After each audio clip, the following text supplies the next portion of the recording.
Dr. Demeter here at Living Earth College. This is my 8th lecture. Today I'm going to be talking about pattern language, and it's based on a book by Christopher Alexander called A Pattern Language, and it was written in the 1970s, and it's talking about the conditions of design and how those conditions of the quality of design of public spaces and shops and malls, and even the way we're designing our bureaucracies and governance systems have a great impact on human well-being and ecological well-being. So this marriage between human needs being met and human life and ecological life thriving alongside good design.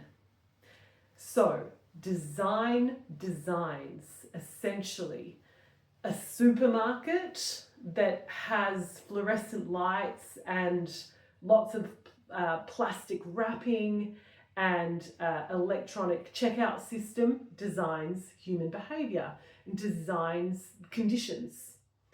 A local farmers market where community convenes and small-scale farmers come in this joyous way with music, the banjo or whatever it is playing, designs conditions for community and human life to thrive. It's a very different situation. So the patterns of the way in which we're designing can impact the ways of life and life's wider patterns. So how we see human well-being is going down in Western society. Social capital is declining in Western society. That's a book by Robert Putnam called Bowling Alone. He studied bowling alleys from the 1970s until year 2000, and he wrote the book in 2001.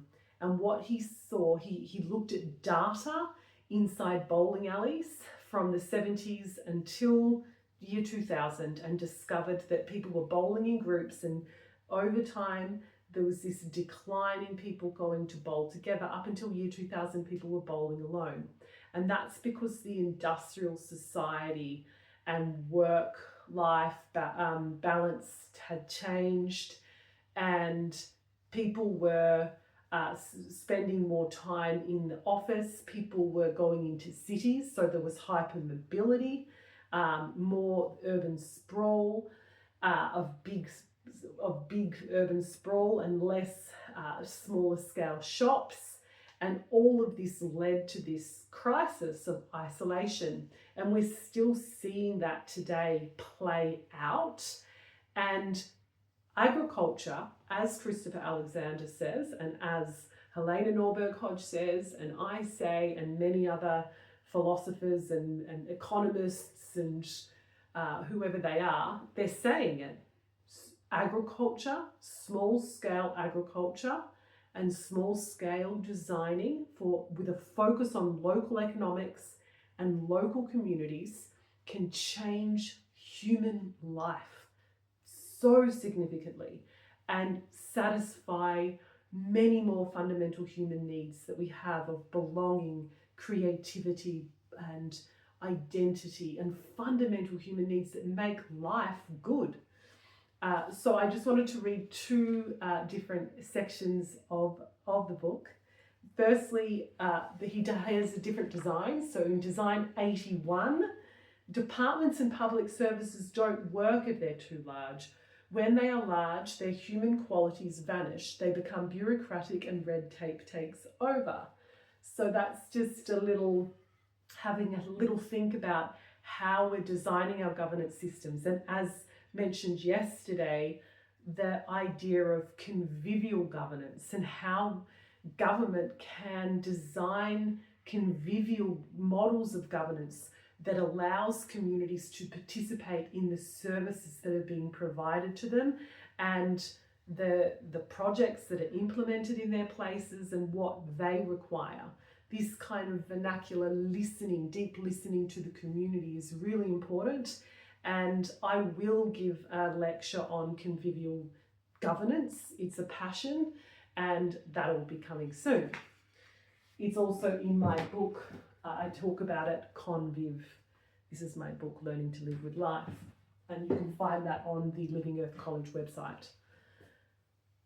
Number 87, design number 87, individually owned shops. When shops are too large and controlled by owners, they become plastic, bland and abstract.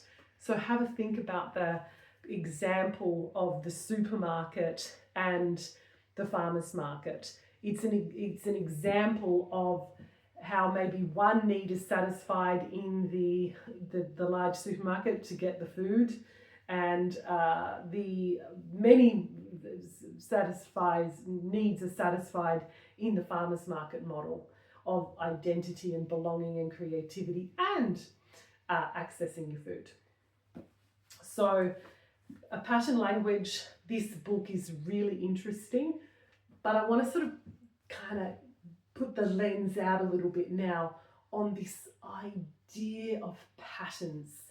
And patterns fascinate me from a design as a designer. Patterns are in life. So Con Viv, which is with life, is a call to perceive these patterns in everything that we do. Be inspired by the patterns of nature to become aligned with life. Listen and perceive the patterns of nature to align with life. And one area which I love is Aboriginal art. If you see this art is so deeply wise.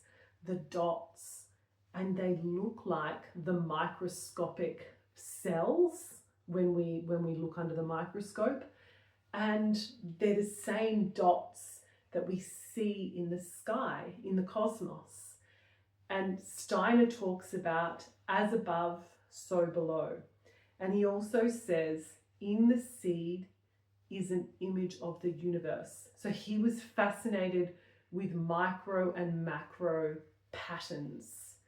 And this is a call today, this idea of pattern language is to design our economies and governance and way of life with a pattern language in mind.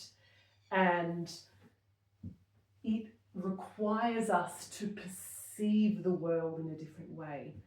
So with all of the systems theorists out there that are talking about the external world and how we're going to do this and this and this, and it's focused on the mind and the complexity and those areas. Whereas maybe what we need to do first, and this is what I mentioned in the first lecture, is the self, but not in a selfish way. It's not that at all. It's just simply how we perceive. And if we're flexing our organ of perception, this opens up doorways to act differently, to feel differently in the world, to think differently. And particularly the people listening to this lecture where there's big decisions being made around food policy, which have massive implications for human health. This is a really important moment of perception and how we're designing governance systems that have an impact in this pattern language sense. And so that brings in the second idea, is to flex our organ of imagination.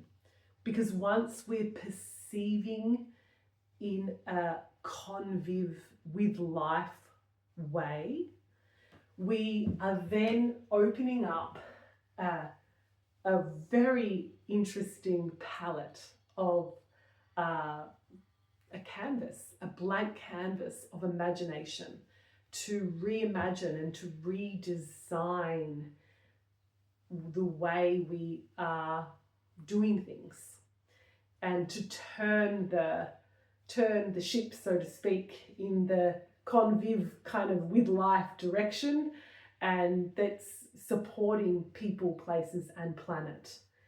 And so imagine, and I love the word imagine because I, the self, magi, the manifestation, the magic through the imagination.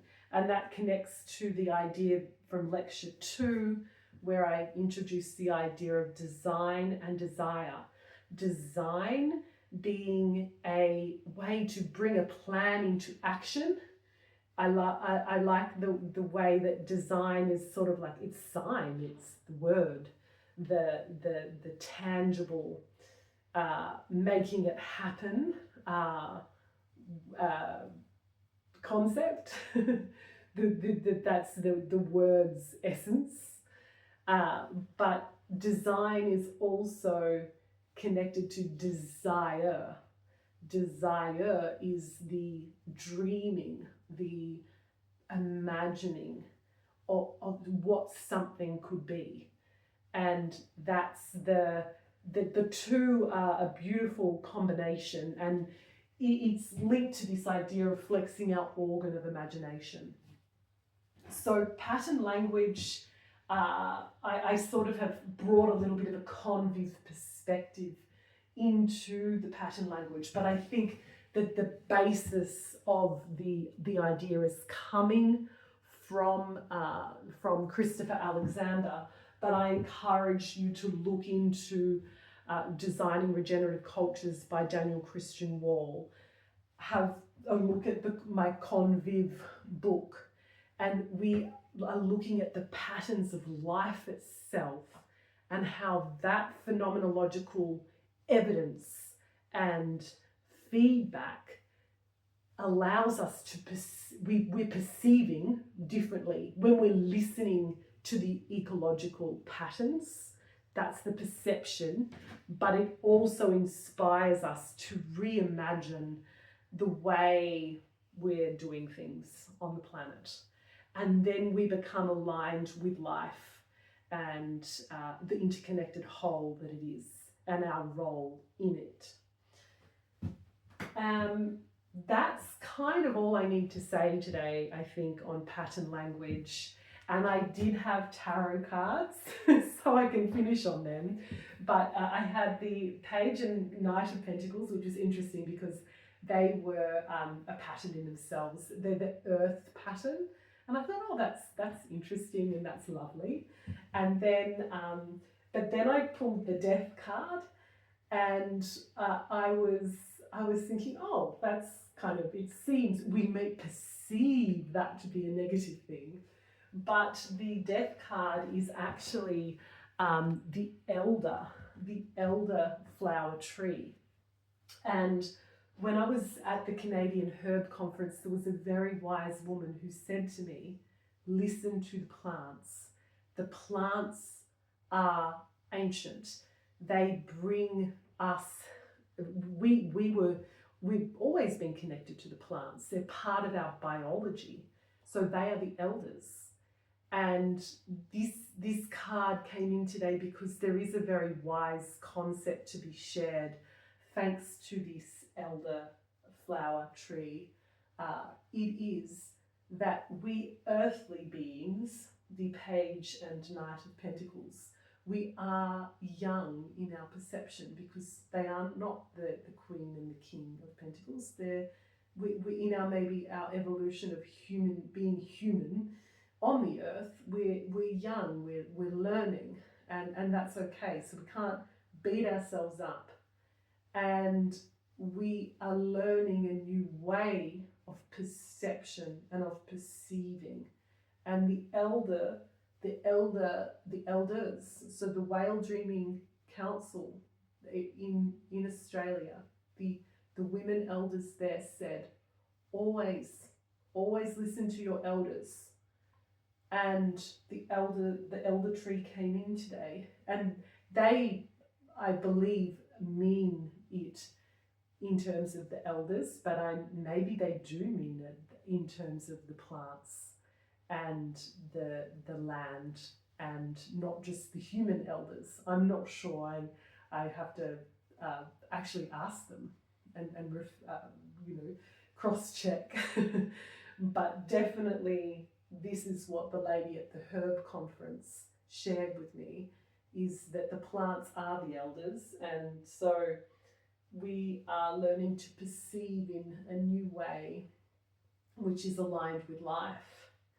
And the fourth card that came up was the magician. And that's a beautiful one, actually, because this is connected to the perceiving, and the elder is allowing us to perceive in a new way. And the astragalus of the magician is the magi, is the magic, is the manifestation. That's what the magician is all about. So actually really interesting. Yeah, this is one of the sort of more latter numbers of the tarot, and this is one of the first cards of the tarot.